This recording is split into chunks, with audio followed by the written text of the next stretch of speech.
The group members arrived at various times and soon settled into the Cape Town lodge. Next morning we were off in our minibus for a local tour, expertly guided by tour leader Todd. Right across to the left you've got the back of Table Mountain, so we've gone around. Our first stop gave us a chance to admire the beautiful Camps Bay. Then we were off to Hout Bay with its marina full of luxury yachts. There were also some energetic dancing girls.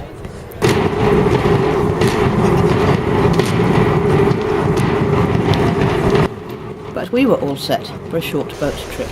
Staker Island is in fact one of 35 fur seal colonies on the coast of southern Africa, stretching from Cape Frio in northern Namibia to Port Elizabeth on the east coast. Cape fur seals are the only kind of seal that breed in South Africa. At present there are approximately 2 million Cape fur seals, and their numbers increase at a rate of about 4% per annum. Next stop was Cape Point, which proved to be a very windy vantage point for admiring the view.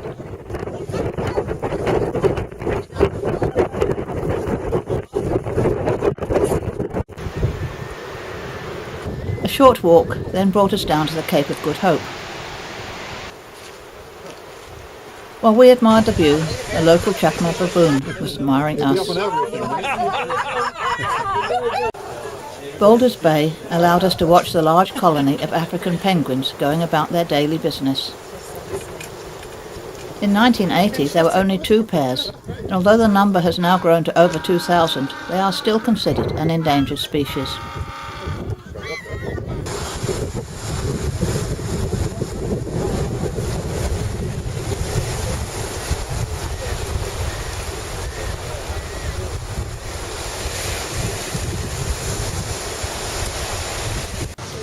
That evening we dined in the lively waterfront area, and over the delicious meal we had a chance to get to know each other better. Next morning we set off to explore the famous Table Mountain. Half of the group had opted to ascend by cable car, but the others valiantly undertook the gruelling 1,085-metre climb. Of course, either route allowed splendid views of the town.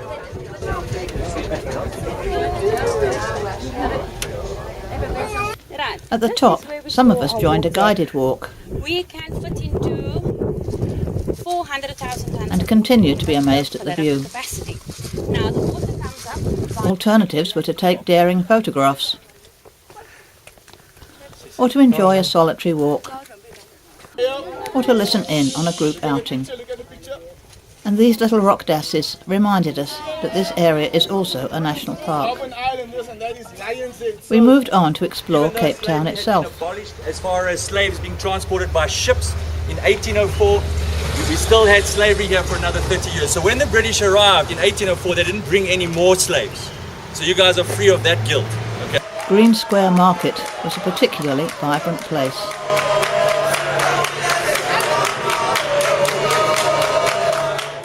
This is a rose garden. Jan Smuts, who was one of our presidents, very much like the Queen, even though he could have gone the other way. Then we had a short drive to our new home in Stellenbosch. After an elegantly served breakfast, we had our first nature walk, when Todd was able to point out many species of the resident birds. Sugarbird, Cape sugarbird. Next stop was Stellenbosch itself, the second oldest town in South Africa, and very proud of its history. Sebastian Schroeder came from Germany. That is why the house is called Schroeder House, and later on he was a messenger of the fort. So he and his wife, 4 children, they live here.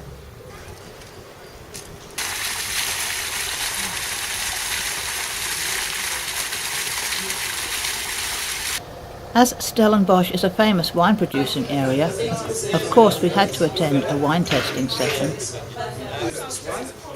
In 1971, we decided to make wine that is similar to champagne.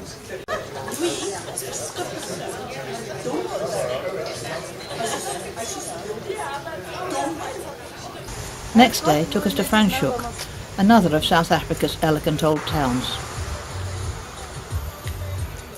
It was particularly noticeable for being home to many original artists.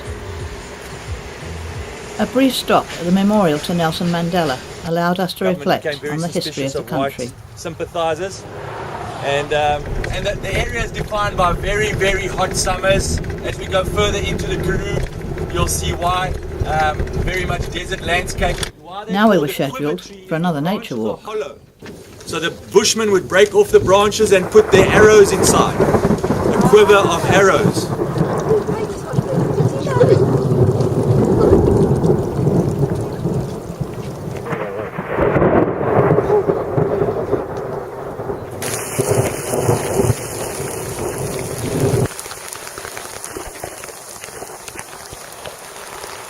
Fortunately, the weather had improved for our next refreshment break.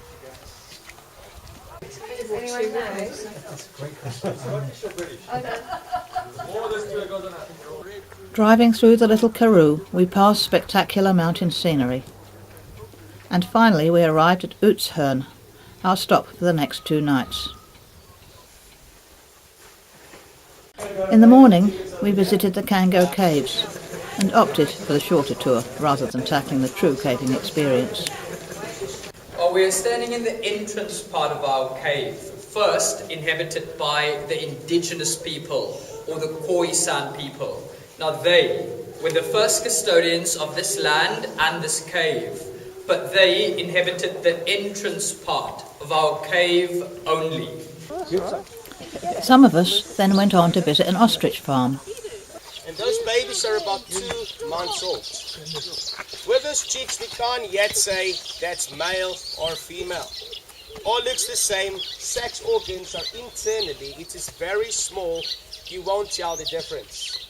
3 to 4 months, they change that color. Everyone is grey like a female. Around about 10 months old, the black feathers of the male fades through. So only in the color we can distinguish them. Betty's 10 years old. It's a friendly ostrich, and also it is the only friendly ostrich on the farm. They are aggressive of nature.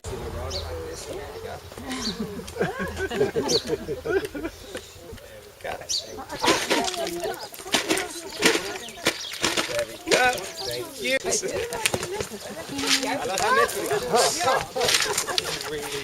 Really good. Back in the town, we were first able to buy genuine ostrich feather dusters before choosing to relax around the pool. Where do you want to be? It's lovely now. Really. In the evening, the resort staff prepared a special meal for us. If I talk about barbecue to my friends, they think I'm strange. They say, oh, you've been mixing with Australians. We say braai. And braai is the Afrikaans word for barbecue. But nobody in South Africa says barbecue, just braai. We're going to a braai. That's really Italian. The next day we had another long drive across the country, before finally reaching the Indian Ocean, where we had hoped we might spot some dolphins.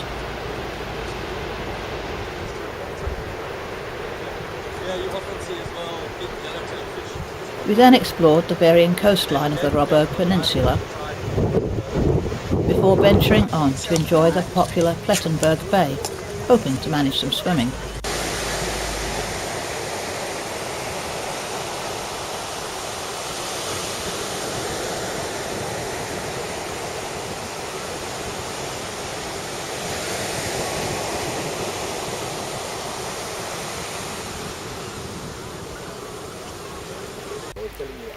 As dusk approached, we admired the town of Knysna from above. Then we moved on to another most welcoming home. It's a bit of an assault on my morning system. I'm used to coming down to breakfast first. A leisurely breakfast was followed by a trip to the Storms River mouth. We all enjoyed the forest walk, and then we traversed the various suspension bridges and admired the river.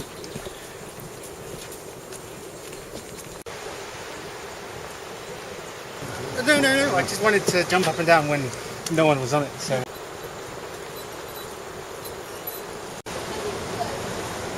Now some of the group stayed to undertake longer walks or maybe enjoy a rest in the 34-degree heat, which was apparently most unusual for the autumn season.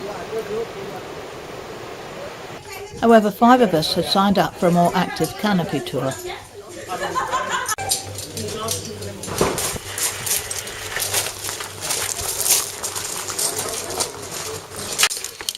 Perfect. Number 3. Where's the net of fish?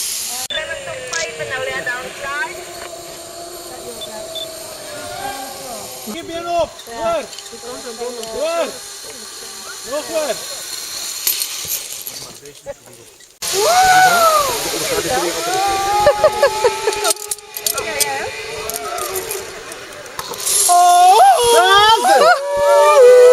Stazen!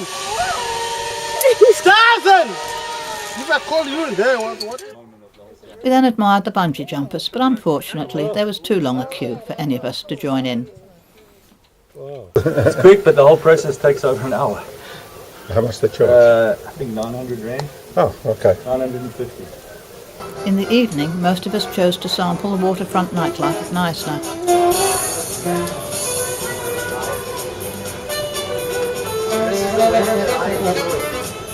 Breakfast time brought a delightful treat, especially for Carol. For you,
And finally, we saw some dolphins, just about. We continued along the garden route until we reached this enormous private game reserve, which has almost 2,000 animals roaming free. We can see, but the reserve is about 4,000 hectares in size, so I cannot promise which animals we're going to see. But I'll try my best and spot as many as possible. Oh, look, on the side we have the springbok. This is South Africa's national animal. So with the springbok, they can only weigh up to about 50 kilograms. But they can run very fast. Because about 90% of all female ticks that bites the wildebeest, all those ticks go sterile. It's the animal that we normally see doing migrations in a Great Serengeti. That's normally when they cross the rivers where the crocodiles get or antelope with lots of colors. Because the bontebok, they got 7 different shades of colors on the sea. Like I said, it's just the white rhino, so the white rhino, they just get the name white rhino because of the wide mouth. The first thing you notice with the rhino is that the horns has been taken off. Yes. The reason why the horns has been taken off is to protect them against poaching. But the horn is growing back, so it takes them 3 to 4 years to grow back. Okay. Oh, yeah. But as soon as the horn grows back, they're just going to take it off again. And just because of poaching, it's a very big problem in Africa now. It's also been said if the poaching is going to keep on like this, then in about 5 to 10 years, then all the rhinos are going to be extinct. Because they poach like 1 rhino every 8 hours. Especially in some parts of Africa, the eland, they can grow very big. They can weigh up to 1,000 kilograms. Easily jump the fence, they would go off and look for better grazing. And it's also the animal that you find in most of Bushman paintings. The gravies, they live in Kenya. The second biggest is the Burchell zebra. That's the more common zebra you see. Some of them also lives in Kenya. And then this Great Mountain zebra, which is the smallest of them. And these Great Mountain zebras, they only stay here in the Cape region. just then they decide to bring them down. It's about 8-9 years. At 1.5 years, that's normally when a young male gets kicked out of a pride. So, like I said, one male, two females. The females are two sisters. So, because they're colorblind, so they only see black and white. The black mark, they use that to communicate with each other. Especially when a females go and hunt, because when a females go and hunt, they can't make a lot of noises. Right, and also with these lions, we don't breed them here. Because there's already too many people that's breeding with lions in captivities, and it just would affect that you can't put them back into the wild.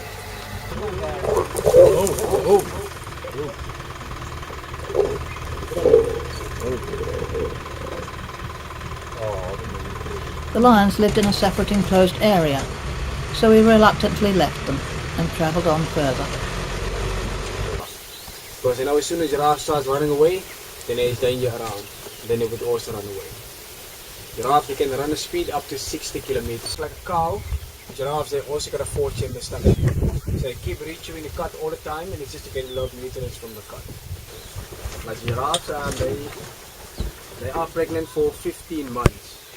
And then when a female gives birth, then she gives birth in a standing position. When a baby is born, they weigh anything between 80 and 100 kilograms. So that means he's also still suckling from the mother. Now he's going to suckle until he's about 2 years old.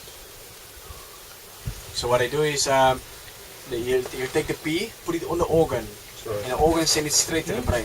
And the brain will tell you if that female is ready to mate with or not. If she's ready to mate with, you would follow her until you get a chance to mate with her. There at the back of the impala, you can see they got out black stripes.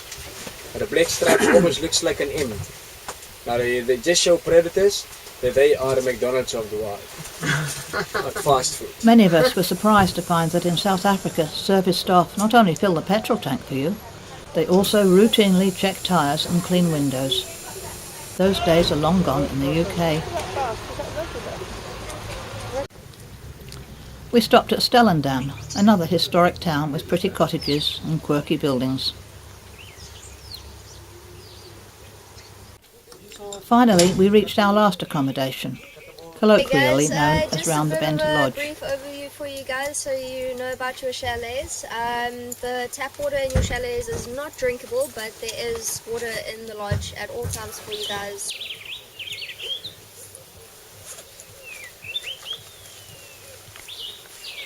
People.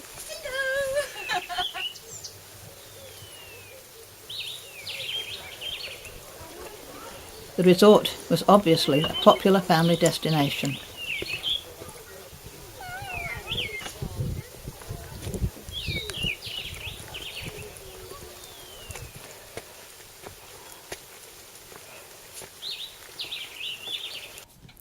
Of course, it was still Carol's birthday. Happy birthday, Carol. Happy birthday to you. For our final day as a group, we visited the Cape Agulhas lighthouse. Most of us deciding that it was worth climbing the many precipitous steps to enjoy the view.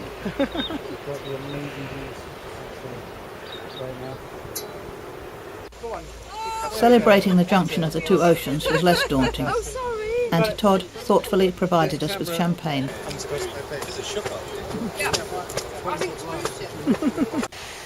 We were now following the whale route, but unfortunately autumn is the wrong season for them to be passing.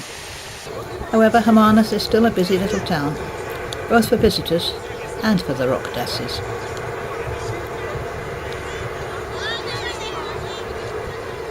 So, thank you very much to both of you, and just a small token from the group. Oh, thank you very much. Guys, I just want to add that it doesn't matter how much a cheerleader knows or does, if you have a bad driver, you've got a problem. I know.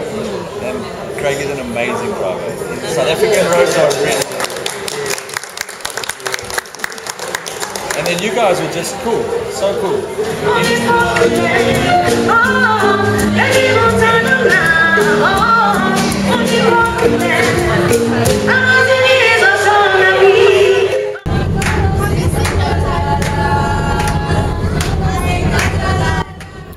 Although most people were flying home today, some found time to visit Robben Island, where Nelson Mandela had spent 18 years in prison. The tour guides were also all ex-prisoners. It is the photo of the former political prisoners. These are the very last prisoners to leave this prison. Here, prisoners were very happy to be free.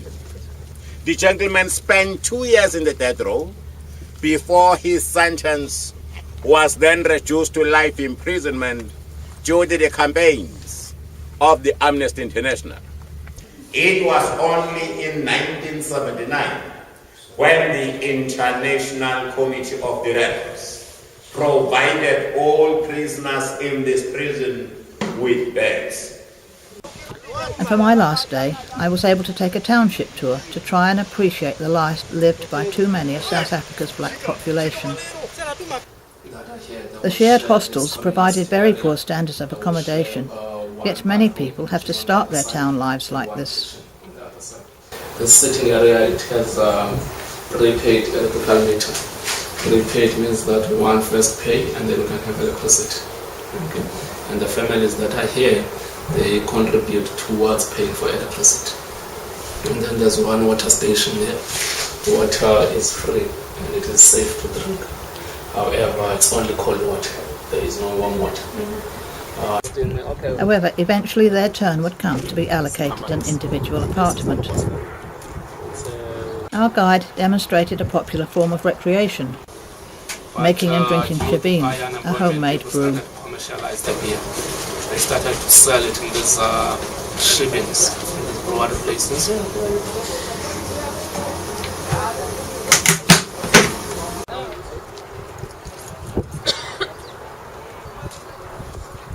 And although the homes looked poor, there was a strong community spirit. There was a continual flow of minibuses to take people to work or to town, and plenty of private enterprises were evident.